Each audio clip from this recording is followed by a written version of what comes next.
participación y muchas gracias también a Bernard por estar acá. Bernard Reber es filósofo moral y político, es director de investigación del Centro Nacional de Investigación Científica de la Universidad de Centro.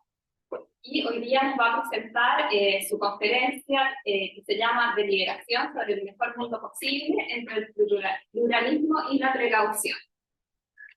Así que bueno, sin más, nos dejo con Bernard, les va a presentar. Gracias.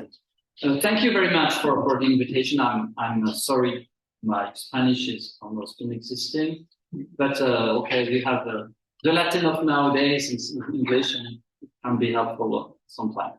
So I'm a philosopher, that's true, but I'm based in a team, in a unit, mixed unit, we call that in France, because we have people paid by the Centre National for Scientific Research, this is my case, and we have people who are paid by Sciences Po or by the university. And in my unit, the Political Research Center of Sciences Po, part of the people are quantitativists. They do opinion poll surveys, and this explains that on television. Very important people. They are very famous in France. And we have another part is people who are doing history of ideas and political theory. And in between, you have some sociologists who try to do qualitative sociology. So I will present some ideas. I push them if you want to go afterward to that, we can do that. In a book, the book is in French is La Deliberation des meilleurs des mondes entre précaution et pluralisme, the best possible words between pluralism and precautionary principle, and the subtitle is Ethics and Science. So I think it's appropriate for you, and it's published by Wiley, and is still a French publisher.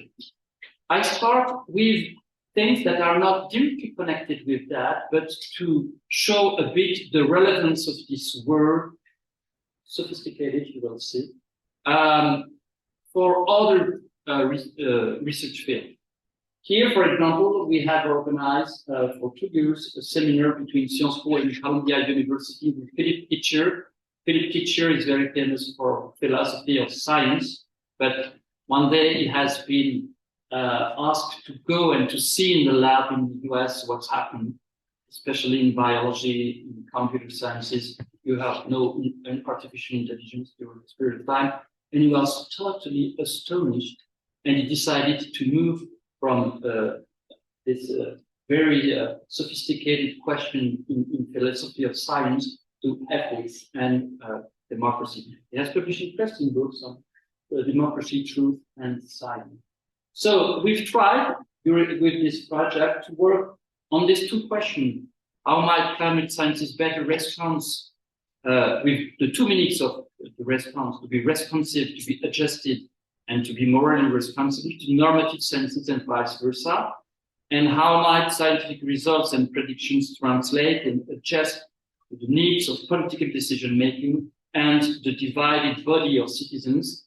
And it was before what we had in France, the huge citizen convention for the climate. I don't know if you've heard about this, but it might be a kind of example where you have divided body of citizens and you have give them expertise from different sciences, but expertise from normative sciences too, and the combination between the 2, and it's not easy. I came here thanks to a project we are doing with the Centro. There is a center in Paris, it's the Earth Politics Center. It's a very interdisciplinary center. It's connected with the former Paris 5, Paris Descartes, Paris Diderot, the only university in Paris, because they have all the different sciences excepting law. And it's a very huge thing now. It's a University Paris-Cité. And there they call that excellent initiative. It means a lot of money to do research. And there I have a project, I'm a leader of a project, Knowledge Responsiveness for Fair Ecological Transition, Citizen Convention of some different countries for the climate, and to make a kind of clin d'œil to Macron, our lovely president, when he had said, make our planet great again, was a response to the Trump decision to withdraw from the Paris Agreement. I think written an article, it's not the problem to make, is to think to make our planet great again. Here it's only an example of weeks ago. We had the huge conference, the Earth Governance System. It's a huge HSS network working on this kind of problem of governance linked with all the environmental topics. And I've been in charge of this semi-plenary session. And okay, I skipped, but the question we've tried to answer to every people coming from different fields. Most of the people there come from international relationships, and others are coming from STS, science, technology, and society. So it's only to say, and you will see that what I present afterwards is connected with this very important issue. And here it's only not to come from the empirical. It was a very important text, very serious text. The InterAcademy Council, they have assessed the IPCC work, and in their recommendation, they have written this: we have to increase to speak to audiences beyond scientists and government. And as you know, it's very difficult. We had the Yellow Vest crisis movement in France, for example, and this kind of movement, backlash are potential everywhere, especially in democratic countries. In China, it's a bit more difficult, but we see nowadays that it's a bit difficult. And I will go very fast on this, but this 150 ordinary citizens chosen by sortition had to propose answers to the question how to reduce from 40% GHG gas, greenhouse gas, by 2030 in a spirit of social justice. They have signed for a contract of 5 months, but they have been working for 17 months. COVID crisis was unexpected, and it was very difficult to do the work, and they have finished with a huge report, 490 pages with 149 proposals, and the government has elaborated and was very inspired by this proposal, a new law, democracy and resilience, and it has been discussed in the parliament and it has been passed. It's only to say that all these questions require philosophical insight. And the next one will be, President Macron said perhaps it was a too big question, the first, the Convention for the Climate. So the next one will start in December, will be to answer to this question. It's a very, very tricky question connected with possible assisted suicide. But the way we depict or we describe the problem, it's an issue in itself. And the state of the palliative killings we have in our country. And I will be one of the 4 guarantors of this kind of things. So the guarantor, they are a kind of wise people. And you have another body who is organizing the processes, and they are the steering committee. I will not enter into those kind of things, but if you want, we can discuss this. And here it's only to say that it exists on the European level too. I don't know if you've heard about the European Convention for the Climate. It has just been ended last May. There you have 800 ordinary European citizens that have been chosen by sortition. They have been working on a group of 2,000 people, and they have discussed all the issues: immigration, competition, economy, climate, health, and all these kind of issues. And what was new, after 3 weekends, they have been working with professional politicians coming from the parliament, coming from the commission, and sometimes ministers from the different countries. and they have made their proposals. Okay, we can read on that if you want after. It's good to organize this kind of things, but what is the quality, and are they really deliberative? The problem we have is, first of all, this. And there we start with the problems and the difficulties, and we reach back to philosophy. I don't know if you are very familiar with the work of John Rawls, but yes, no, some are not. I think some applied ethicists, they have never read Rawls, because when you read this, for example, the evidence, empirical and scientific, varying on cases may be conflicting and complex, and thus are to assess and evaluate. It's a big first problem. Even where we agree fully about the kinds of consideration that are relevant, we may disagree about the weight and so arrive at different judgments. Good point. To some degree, all our concepts, and not only our moral and political concepts, are vague and subject to hard cases. This indeterminacy means that we must rely on judgment and interpretation, and on judgment about interpretations, with some range, which are specifiable, where reasonable persons may differ. And you continue with the D, to try to have the total experience or whole course of life up to now. We have the problem of the divisions of labor, and for these reasons, the judgment to diverge to some degree on many, if not most cases, of any significant complexity.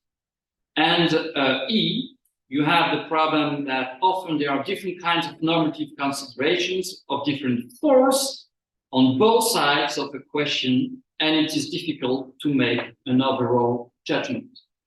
And to finish, but it's not the same list in political liberalism and justice's fairness, we have the problem of the selection. Finally, as we note in referring to Berlin's view, any system of social institution is limited in the values it can admit, so that some selection must be made from the full range of moral and political values that might be realized.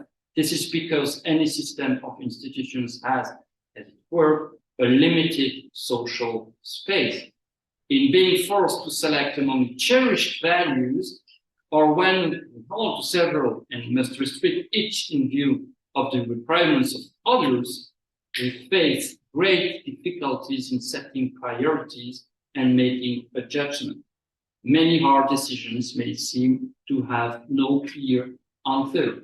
So we can say yes to all these points. They are very strong, and for Rawls, this is what he calls the burdens of judgment. Because of the burdens of judgment, we have to recognize what he calls the fact of moral pluralism. It's not the moral pluralism I will present. I've made answers to that, but I have no time to explain and to show that to you. To make it very quick and using a picture, it's true what he has said, but it's a bit to let us in the middle of the river.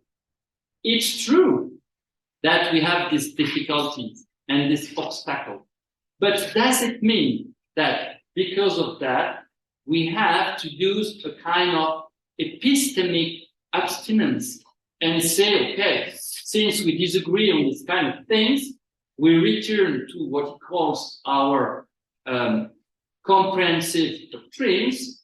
And if our comprehensive doctrines can be Catholics, it can be what you want, back the political justice, it's enough.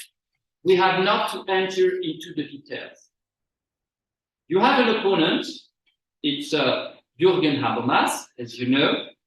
There in the book, it's my first chapter, I've written back to the question of the burdens of judgment and the ethical pluralism of values, but I will present my position on this point of view. But with Habermas, very often you have people who try to do participatory democracy or participative democracy, deliberative democracy, and you have a huge sub-community in political theory, but in political sciences too. They say, okay, Habermas has said it's possible to discuss everything. If we argue, if we present arguments, it's possible. The problem, if we read carefully Habermas, first of all, is that it's not an ideal. It's what he calls a fiction. And you had a lot of problem because, and Habermas spent 30 years of his life to explain that the ideal situation, speech situation, it's not an ideal you have to reach. It's a fiction to reconstruct the existing political system. And for him, it's true that our institutions are well done, and through his fiction, he can reconstruct this democratical system defended or funded on law. But for him, because I've not read everything, an intersubjective dialogue and trying to explain why you think this and this on a normative side, it's much more too demanding and it's impossible according to him. And it's infallible in the context of interpretation. So, what do? We stop, we never reorganize citizen assemblies, or perhaps in our ethical committee, we say, okay, we are ordinary people, we try to do our best, but okay, we make a kind of bricolage. The problem with Habermas is that if you try to find what he has in mind regarding argumentation, and you read theory of communicational action, you have a couple of pages. It's the lobby of argumentation.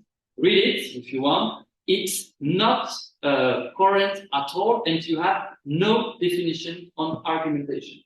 So for him, you have to argue. You have no theory of argumentation, and argumentation is really useful instead to defend a kind of rationality. So the first option is to stop there.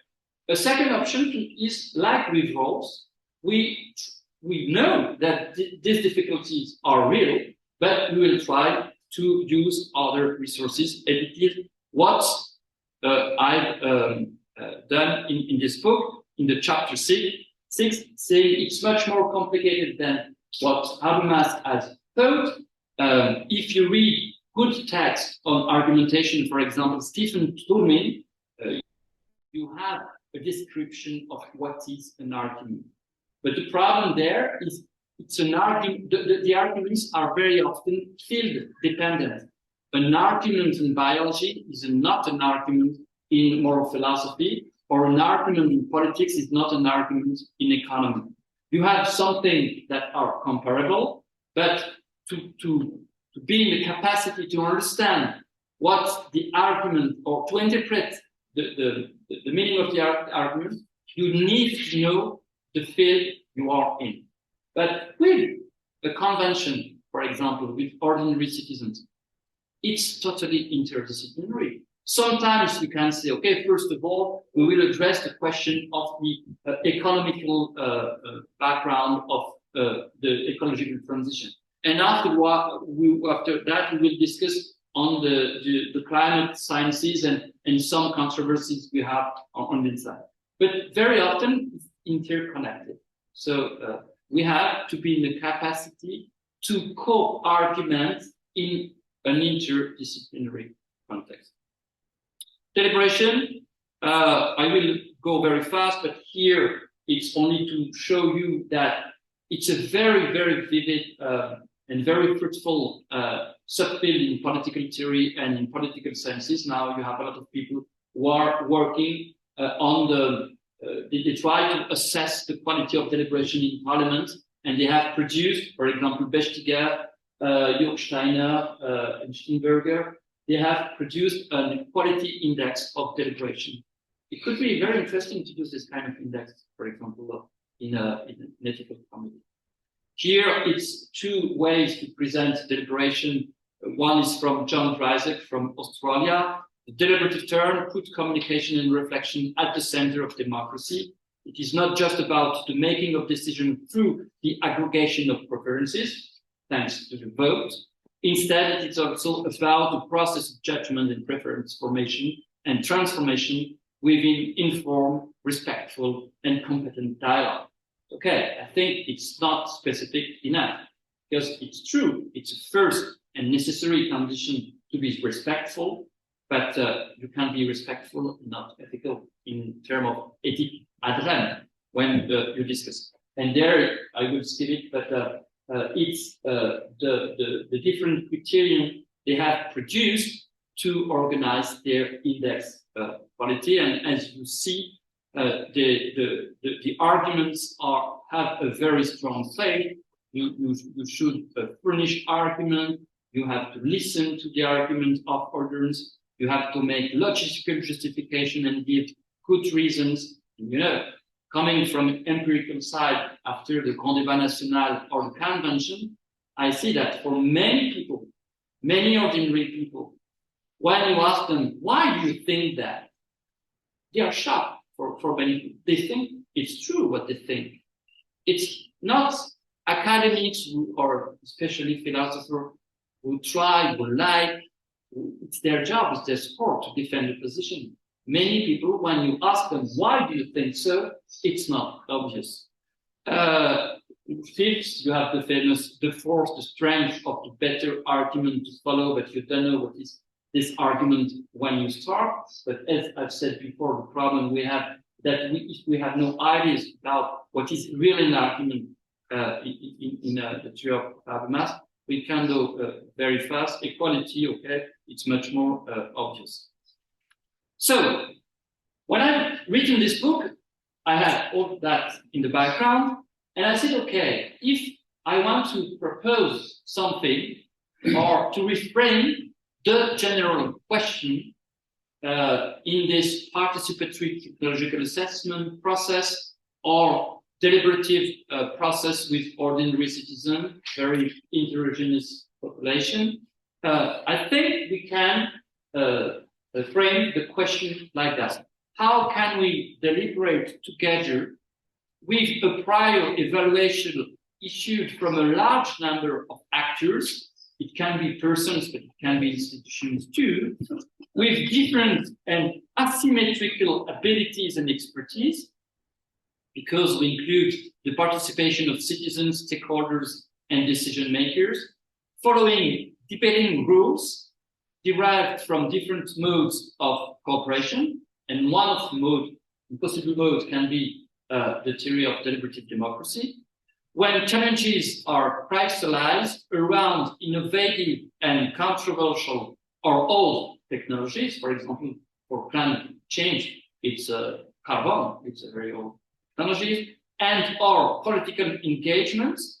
It can be the reform of the states or the reform of income taxation, since it potentially could be cause serious and or irreversible damage. I think this is a way to summarize the question we had to answer when we are organizing this kind of deliberative participation. And to put it more philosophically, evaluating together is not simply the fact of several or even large numbers of individuals reaching a decision together, as it is the case of modern democracy, but deliberate using different ethical justification, taking into account elements of applied ethics, the very first level, ethical theories above, and we will return to that because it's very connected with the roles, burdens of judgment, and meta-ethical options. And meta-ethics is not a job for poor philosophers who have nothing to do. When you say that we have a pluralism of values, what is a values? What is a moral values? When we speak about theory, what are the requirements for a theory? How can you compete between different theories? So deliberate using different ethical justification and different political theories Also taking into account natural and engineering sciences. We are very accustomed with that here because it's an interdisciplinary group and unit. Their associated disciplines can be different kind of sciences with their fields of relevance. Sometimes it's much more appropriate to have a biologist speaking. Sometimes it's much more to have somebody else. And just their implicit exclusions. You cannot do science without excluding many things. And I've written back to you when you said, I have been trained in engineering sciences, and I moved from management to social HSS, human and social sciences. It's true that with most of the natural, medical, and physics, for example, sciences, you exclude many things to be in the capacity to objectify what you do. And beyond that, you have not to deal with freedom. And if you have no freedom, we forget ethics. And their modalities of production of proofs and addressing uncertainties.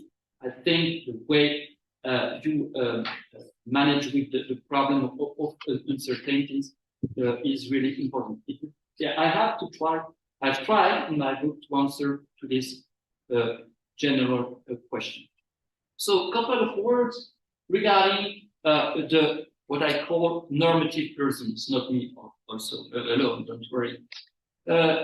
Very often, when we speak about normative pluralism or moral pluralism, we have in mind the pluralism of values, of moral values. For example, the very interesting book of John Pickes, and this is good.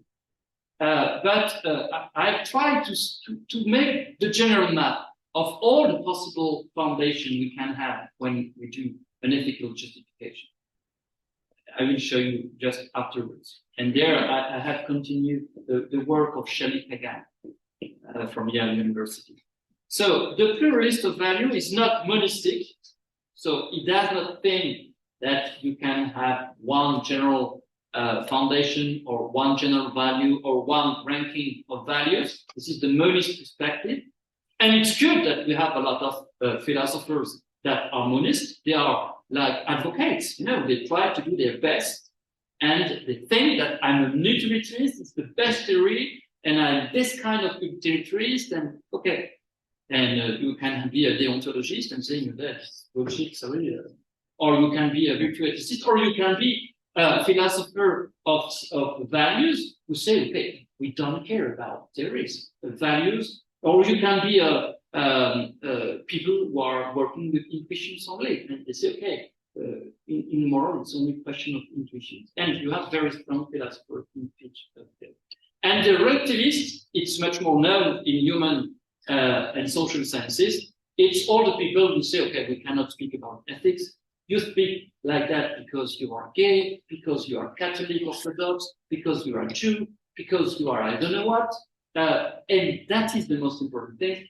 But afterwards, we cannot speak about the question, the ethical question, the ethical dimension. So, as you've seen, I'm not monistic, I'm not relativistic. I think that we can, and I'm sure if you are in a department where you do applied ethics, that we can speak on the ethical side of this kind of question.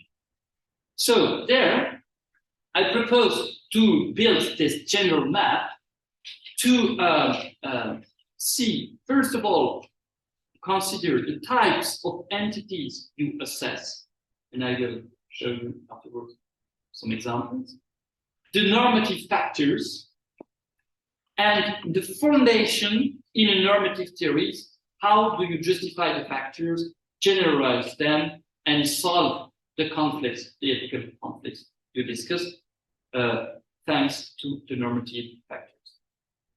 I wanted to have, the map.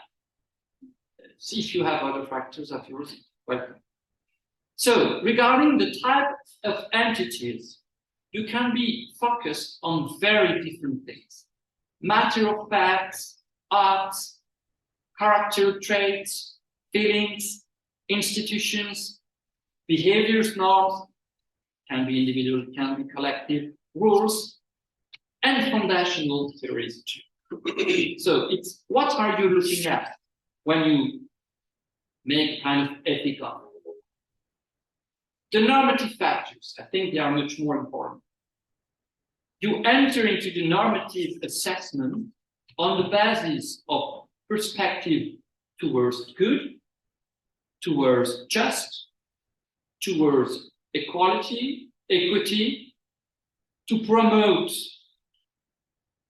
the good or to avoid the bad. We have two different kinds of ethics. And we see that with the golden rules, for example.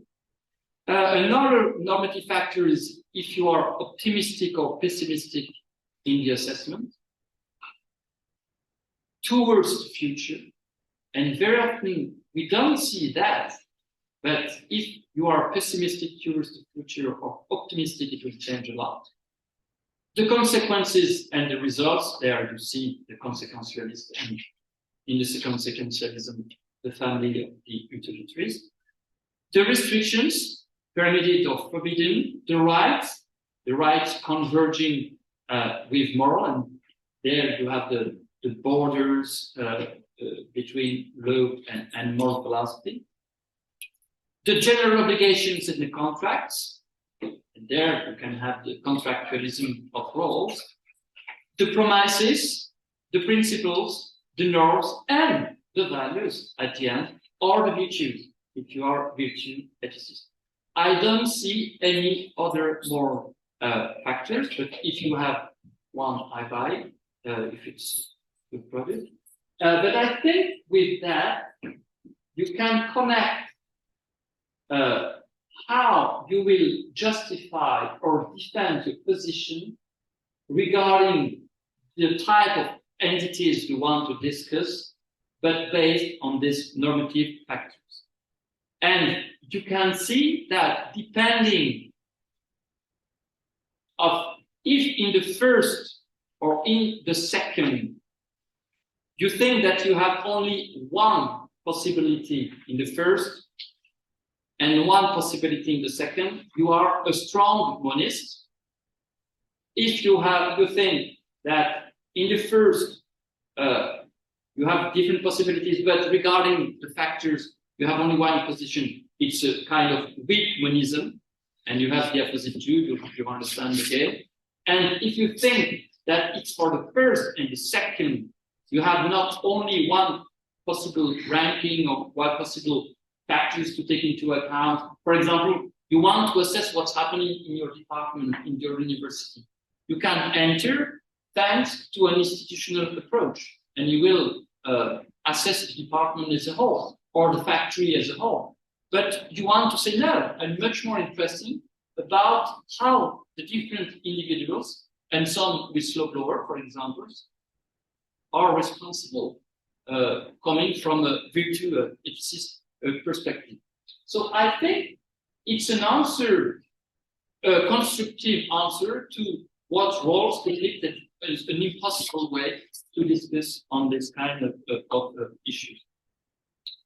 Regarding the scientific side, I've defended an interdisciplinarity, a pluralism, interdisciplinary and intradisciplinary.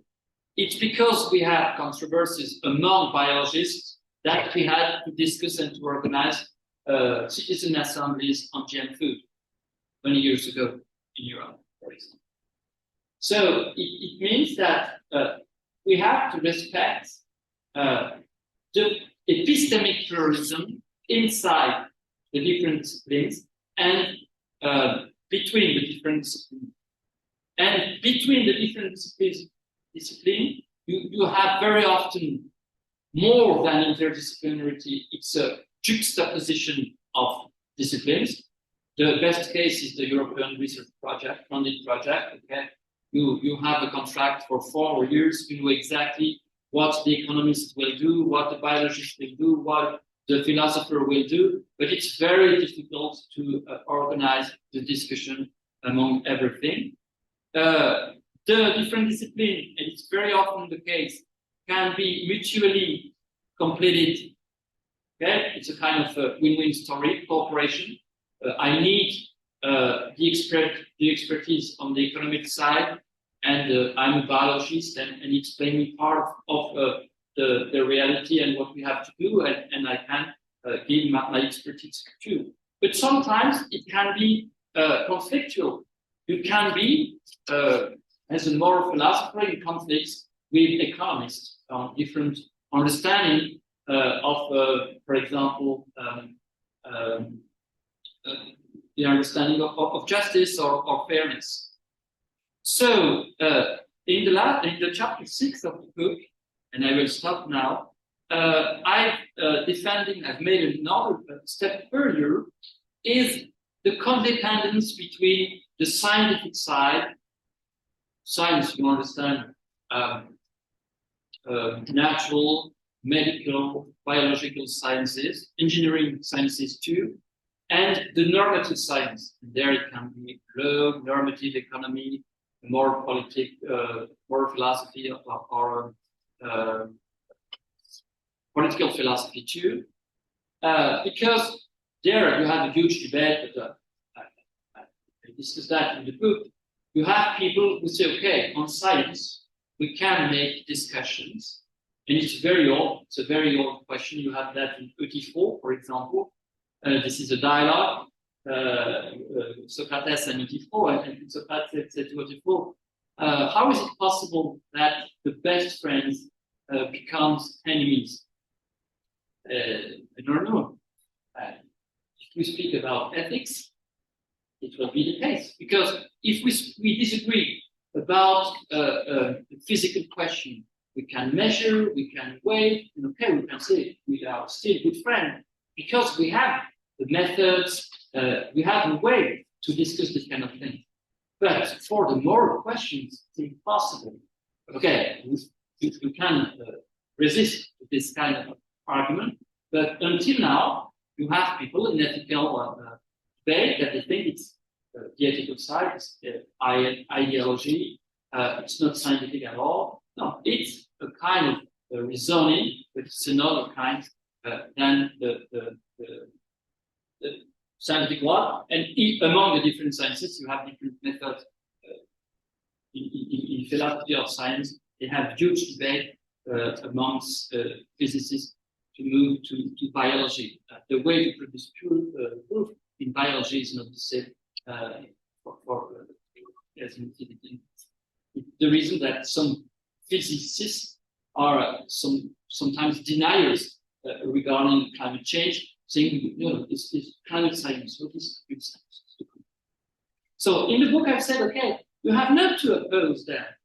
Very often in a debate, in the moral issues, you have to depict the facts or what you will do with new technologies, for example.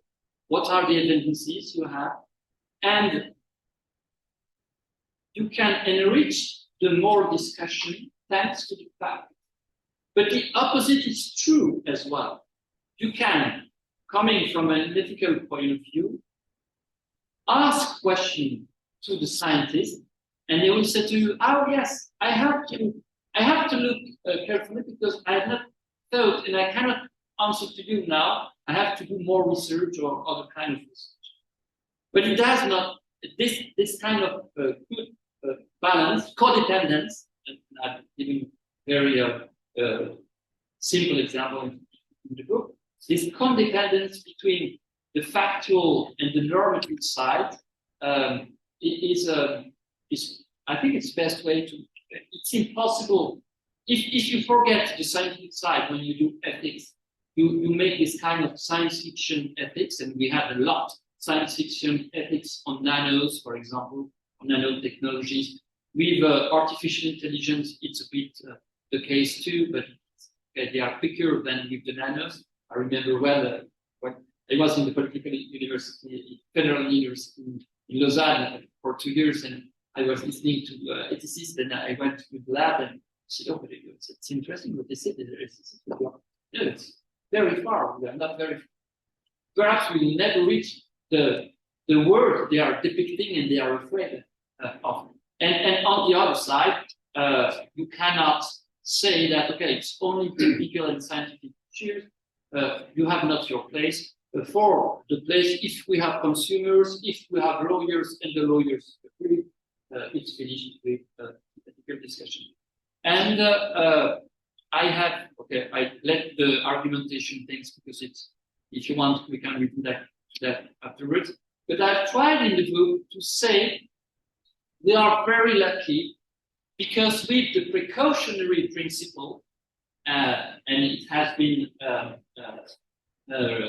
reframed like that in Rio meeting in 1992, this principle can help you to make the connection between the scientific and the normative side of the questions, and it's a way to tackle the problem of uncertainties. In order to protect the environment, the precautionary approach should be widely applied by states according to their capabilities. So you have the question of kind of ponderance, where there are threats of serious or irreversible damage, lack of full scientific certainty shall not, and this is the most important point, shall not be used as a reason for postponing cost-effective measures to prevent environmental degradation. So it means that normally you let scientists do their work, and they have published many articles in Nature, and it's okay. We know what are the phenomena, and we can enter into a frame of potentiality. We can build statistics, and it's not a frame of precaution. It's a frame of prevention. We know what is cancer, and we know that perhaps you will have the cancer if you smoke. Perhaps you will die. I know too, but okay, it's a context of potentiality. And I've answered to my general question like that. The precautionary meta-principle makes it possible to cope with the various levels of ethical and epistemic pluralisms in action in the participatory technological assessment. Can be a convention for the climate, for example, or citizen convention for the GMOs. And the RI, you don't know that, it was very famous in Europe since 2013.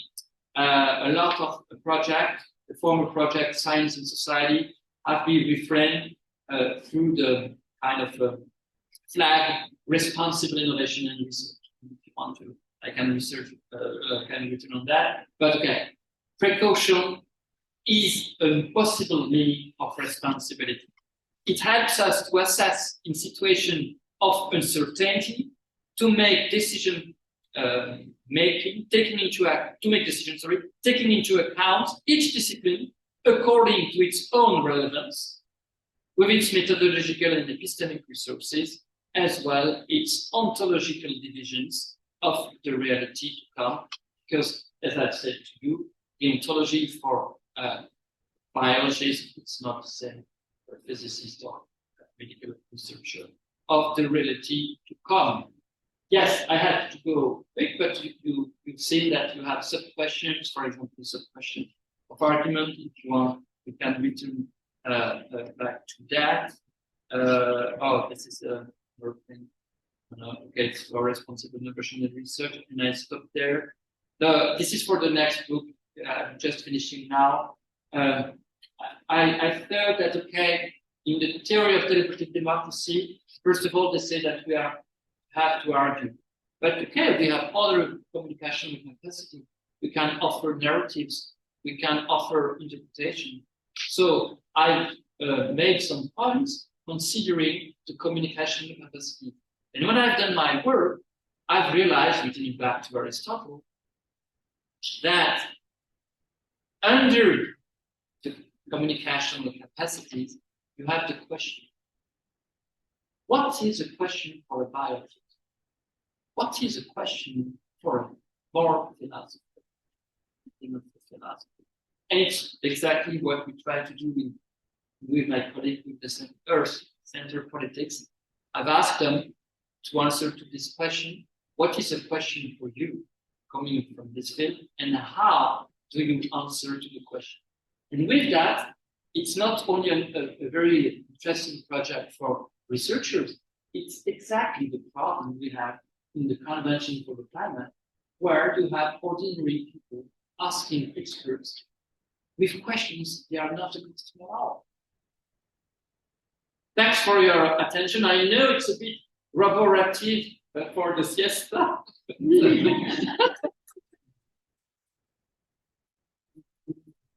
And now, with my first book just been published in Chinese. I hope it will be easier to understand that in Chinese.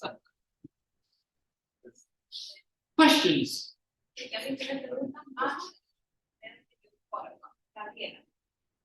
you. I was very interested in what you were talking about, like the general take you have. Yeah. I completely agree. Yeah. Best of all. But I was wondering if you were mentioning types of entities. You mentioned actions. You mentioned, I don't know if you can go back. Yeah, I will go back. But continue with the question. Yeah, so basically, I was missing, I don't know where you would put it or consider it as an entity, but I've been researching a lot in terms of how decisions are like that intersection between how we do science and we try to put values or any kind of ethical thinking into it. And obviously, you know, I work in AI, and so we found actually that there is a lack of questioning or problem formulation for model building. So a lot of the input goes into I don't know how you handle the data, whatever. So I was wondering if you could methodology as an entity, or where would you put it? I think methodology just seems to be this kind of abstract thing that a lot of people working in technical science see as very sort of almost away or not connected to these ethical questions. And I've found quite the opposite, that basically they should be rooted in ethical questions. So I don't know if you've thought about what methodology. Yeah. So first of all, if I've got you well, is a bit the debate between there is a strict division between the technical scientific side, and when we discuss on the ethical side, we have a way to tackle and to enter into, and we forget or we don't enter into the technical side. It's a bit that, the end of your question. Yeah. After that, you ask a methodology. Yeah, so the thing is, what they normally do is they don't think that their methodology relates to the ethical questioning. For them, methodology means the steps I made, for example, for data analysis. Yeah. But actually, if you're making a problem formulation step before you even touch the data, what you need to question about stakeholders or any fairness issues or anything about bias is something that is not reflected in the methodology. So I don't know if you consider methodology as an entity that should be assessed in this kind of view, or if you see it as, for example, that would be, you know, a decision or a norm. But when you speak about of them, who are the them? The non-ethicists. Yeah. Okay. Yeah. Now, because there, I see in the book, and there, I've tried to say, okay, this is the first part. I use a kind of scenography. In the first part of the book, I said, okay, just imagine a world where science is safe. We have the facts, we know everything, we have no uncertainty. It's a bit of before. You say, okay, before you're right. So cut that story. But even with that, you will have to be confronted with the pluralism of theories. And it's what I've shown there. You will have the problem of the deliberation, ethical and political, because it's not only your own private questions, as you know, in philosophy, it's a huge field in itself, and you can be a philosopher spending your life only on this frontier. And in the second part of the book, I said, look, sorry, with the GM food, with the nanos, and we now with the artificial intelligence, I don't know what would be the next step. You have a lot of uncertainty. just see with the COVID in the beginning. After, okay, we learned a lot. So you have uncertainties on both sides, and perhaps more conflicts on the moral side, and uncertainties on the scientific side. And the general methodology I propose to start is I have a robust, very robust methodology for the ethical side with all these kind of things. And you can add, if you want, technologies as entities. And not only, okay, I put in matter of fact, but technologies, technical objects are very, very important too. And on the other side, okay, if you read the text for the European Commission on the precautionary principle, you have it's very interesting because they have been text where all the division of the European Commission agreed on the definition of the precautionary principle. We know how to deal with uncertainty in the scientific side. We have a lot of ways. I cannot enter into these details.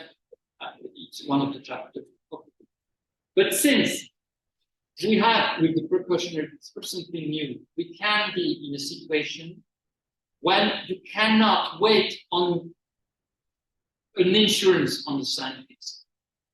And if you wait too long, or if you decide not to act, for example, it can be on both sides, not to act to do something regarding the climate, or not to act, saying, okay, these technologies are not safe, work 5 years more. This is because they have already, for example, work 5 years more and return back to us with certainty.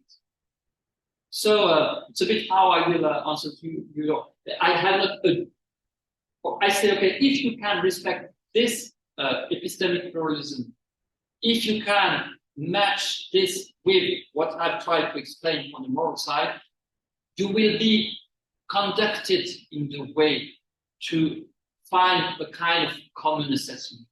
Because very often when we discuss it, so you know, people are very hybrid in their ways to assess the ethical dimensions.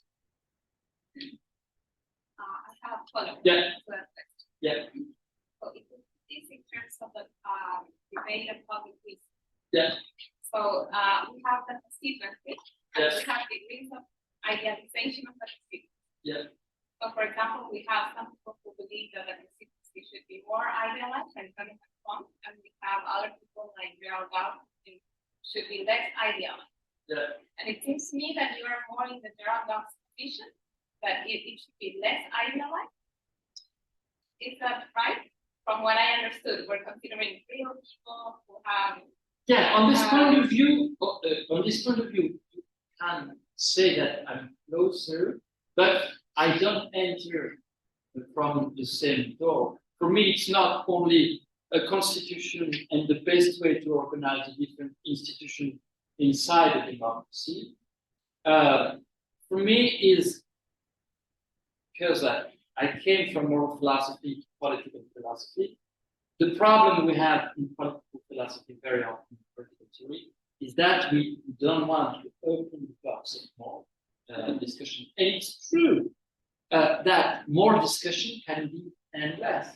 And it's very good that we have lawyers. They have very quick processes to stop a quarrel, but it does not mean that at the end, on the moral side, it's the best option. Sometimes, very often, we agree, but you can continue the discussion. With politics, it's the same thing. So it's a bit what I can answer. And the problem I have with most of the political philosophers, the case for the process of them, or people who are dealing with things from a hard vision, is that if you really want to discuss the debated question, end of life, climate change, fiscality, nanos, or every kind of things, there, it's okay. When you have said that you have to offer general justification, well, how do you deal with this question? And I think it's much more fruitful to say, okay, just discuss, open the box. We have ways to build our justification. And I put that in 2. At the end, we can reach different kind of agreements. It can be consensus, but it can be deliberative disagreement. And I think a deliberative disagreement is a good reason. It can be different kind of compromises. It can be questions to disagreement. For example, Reber has proposed against Habermas.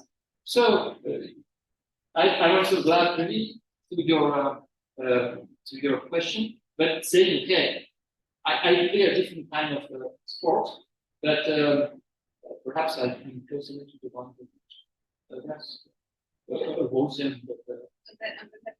How do you so final change that deniers?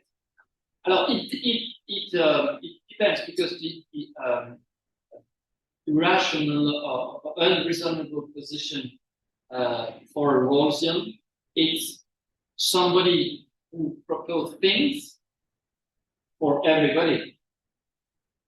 And the problem of Rawls and Habermas is Habermas has done the whole thing, but for Rawls, it's clear. It's only the question of political justice. And okay, it's a good system, works well, but when it has to tackle questions coming from the field of philosophy, first of all, don't want to discuss, or it puts footnotes on abortion, for example, that totally unfair, because it's not very well presented. I'm against, but okay, I respect the people who are for it, at least their argument. This is the first thing. So, but afterwards, when you see how do you discuss or agree to discuss with people who are unreasonable on the moral side, but it can be on the scientific side too. You can have to manage it. But there, you open the box of epistemic tourism. How do you produce the results in biology? Okay, we are speaking about the COVID. We are speaking about an illness. What are your facts? How do you produce your facts? What are the uncertainties? And there you can discuss that.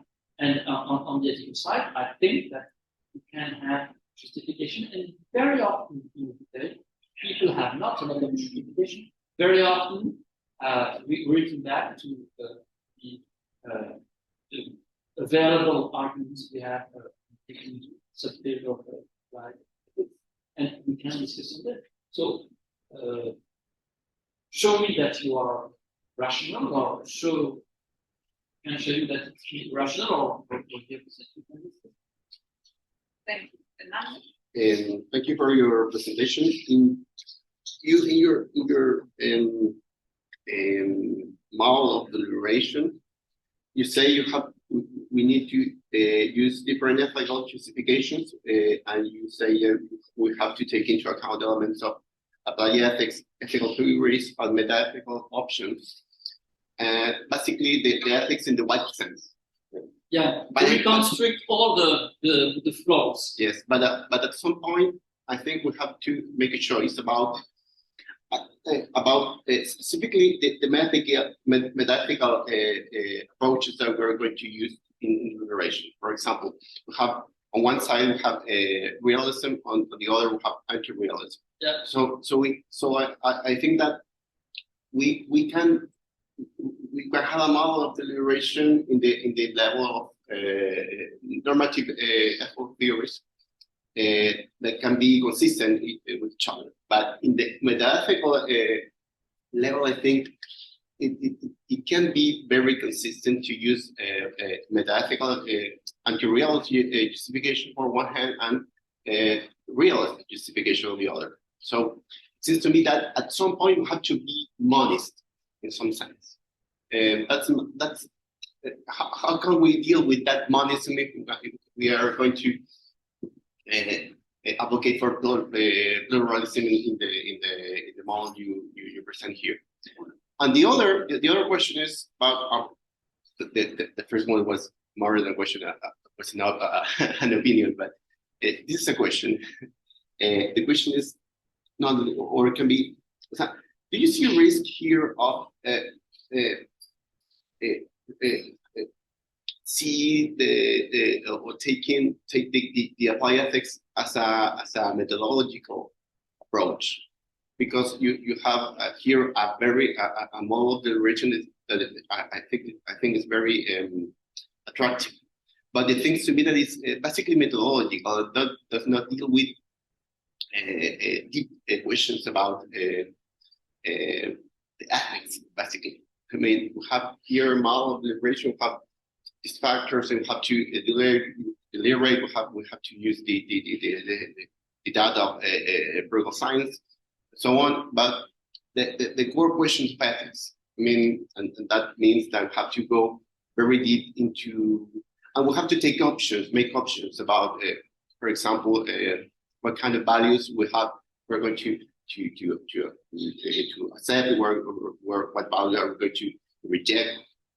And so, do you see I see a risk of transforming the ethical deliberation into a methodological deliberation. A meta-theoretical? Methodological. Methodological. Yeah. Deliberation. Yeah. Thanks. There are good questions. First of all, regarding meta-ethics. I've not used that for the book because you see that I'm a pluralist on the side of the moral theories. So it's in the middle. But I said that, okay, sometimes, for example, in the Netherlands, they are very good. They have very good philosophers in philosophy of techniques and ethics of techniques. And they have value-sensitive design. But they have no theories of values. To me, okay, if you want to what do you call values when you do value-sensitive design?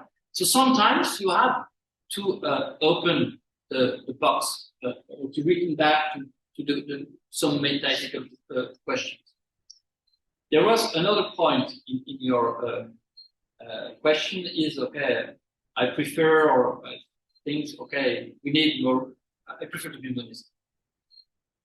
I had at some point. At some point, and I've said to you, it's very good that we have very good lawyers or very good advocates, and they try to do their best and they think that their theory is the best. Without them, it's not possible to have the judge and in a society to see the different options. But I've been practicing for many years interreligious dialogue. I say it's very good to have different religions. But I'm a Roman Catholic, I say you why. But I have a different way to produce my theology regarding the difference of theology. It's a picture. Recently, perhaps 10 years ago, I realized that most of the people are not pluralists. But for me, it was an evidence. It's impossible to be not pluralist. And I realized that you need to have a very special brain to be a pluralist. Because you need to be, I think, a bit more political theorist than only moral philosopher, because you see that you have this way to document, introduce, discuss an issue in ethics, but you have on the same way to organize a democratic society where you will have people who will have these opinions. So this is one way to answer the question. And to kind of add another thing, for me, I thought, okay, pluralism is not to have time to make or to take all the possible positions in an issue. And there I have two answers. First of all, moral pluralism is not syncretism, where you have time and you combine things, but very often in debates, in moral debates and in ethical committees, they are syncretist. Okay. So it's not syncretist, and I think, and there, thanks to phenomenology or perhaps Christian theology, we are bodies. We have body, we have limitations. So we have to take some risks sometimes. And it's true that at the end, you will have your position on an issue. At the end of this debate regarding the end of life, perhaps people will say, okay, after the people think that, or people think that, or they will make the kind of selection of agreement, disagreement. I don't know what would be the methodology, but they will have to decide things. And we know that it's like a Salomo judgment. Sometimes you have to use trick or things like that to help other sides of your body to answer to the question. So I am much more broader than that. Other questions? Yes, we have one last question from Alejandra. Thank you. Thank you for the topic. Thank you for your presentation. Thank you for coming. You say that you have a lot of experience in interpretation. Yeah. I'm just wondering, all of us, you've experienced building up. And then thinking, how to be a world not At all. so do you find your experience, your experience, are there any factors or thresholds or attitudes that you have found ideal or very, very critical to be able to be approached from a view? Yeah. I'm thinking, for example, you have to have something on that line or Fraternity, you said. fraternity. Yeah. Let's approach other Yeah. with a listening heart. Yeah. But I don't know, you can talk about your experience. Yeah, I will give you some points regarding this kind of things. In Sciences Po, after terrorist attack of Bataclan, Sciences Po, it's a very famous institution around politics. It's a kind of you can compare that a bit with the Kennedy Center. But they have decided, and you know, with laicity in France, we make separation with religion and state, to propose what they call the amphitheater of the religion. So it's a kind of executive courses for religious leaders or for people who are dealing with religious leaders, interacting with them. And there I have to propose the course on strategy, different strategies of intelligence dialogue. And first of all, I explained to them that it's impossible to avoid a pluralism inside the different religions. And from a Catholic perspective, for example, but you can do that with your own tradition, your Buddhist or whatever. From a Catholic, if I have, I've been trained in theology at all my years until doctorate. If you want to answer to political questions, you can be based, first of all, on the scripture, and you have to be that together. You can be based on what the tradition of theology has said on these issues, and we have many different possibilities. You can use, if you want, canonical law. You can use the magisterium. Sometimes we have some insights from this. You can use, sometimes it's used, especially for the Christians, HSS senses, psychology, for example, dealing with sexual issues. And you will climb up on more pluralism. You will perhaps use values, you will principles, you will use the Christian, the so-called Christian values, things like that. And when you have to answer and to take your responsibility as a believer and not repeating as a paradox, tu surristes, you will have different ways to do the way, from the interpretation of the scripture, from the things you take in the tradition. And it's not because the Pope has said anything that you have not your own responsibilities. And it's the same for the Muslims. For the Muslims, there was a very interesting book in French. It was Mr. Islam Does Not Exist. Because it was obvious. Islam said things. Islam, no. Mr. Islam does not exist. So to finish reviewing the experiment, I think we can, first of all, have two different, very different strategies. The first of all is, okay, every religion can do the best for a better world. So we discuss about women, we discuss about food, climate change, but it's very easy.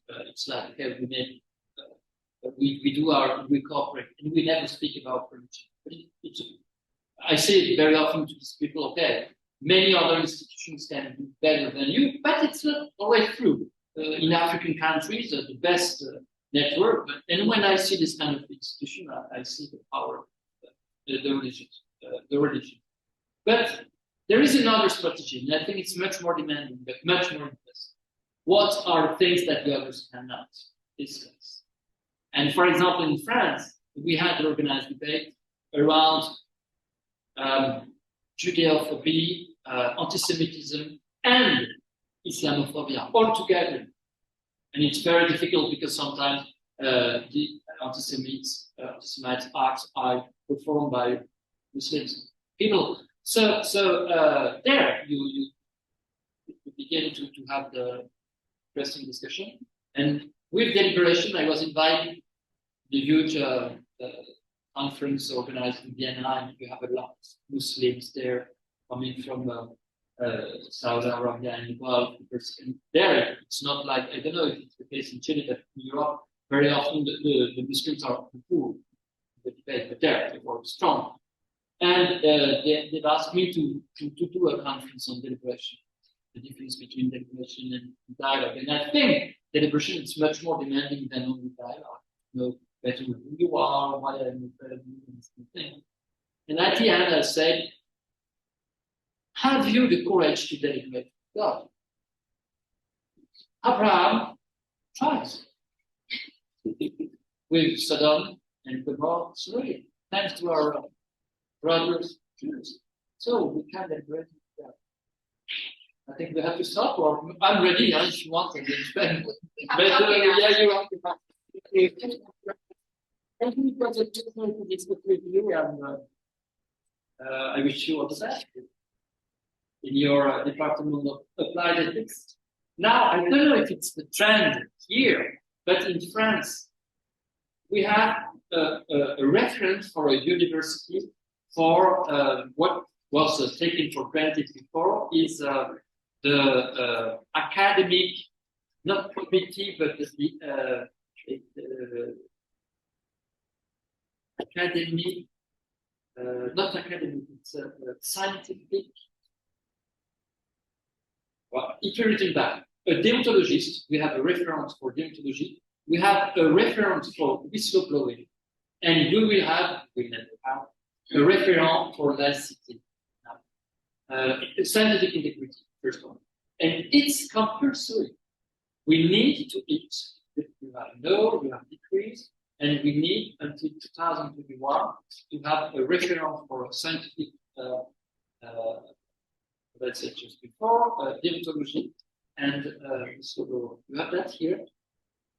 Mm-hmm.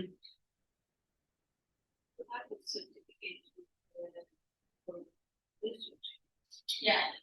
No, but it says something else. It's much more when you are doing, for example, you are paid funding for a project. You need to have an ethical compliance form. Yes. But this is something else, and it exists everywhere. Europe, and I'm a review for this kind of thing. It's much more soft law than ethics. But okay, if you work on the porcelain of the 70s in Japan, or if you work in nanotechnologies or in brain research, is something very. If you have humans, data, you have you will attend the environment, EA, artificial intelligence nowadays. Others, if you are abroad in a third world country, if it's dangerous and it can be misused, you have 11 answers to give. And if you have one of the problems, you have to answer how will you deal with this kind of problem, and you are assessed. And you can have a project assessed and pass the exam for the scientific technical side, and with the ethical side, you will have some problem. Normally, I've only seen one case where the project was rejected. But what's happening is that they have to be very careful to have audition after hearings after 2 years. They have to produce a report to say how they have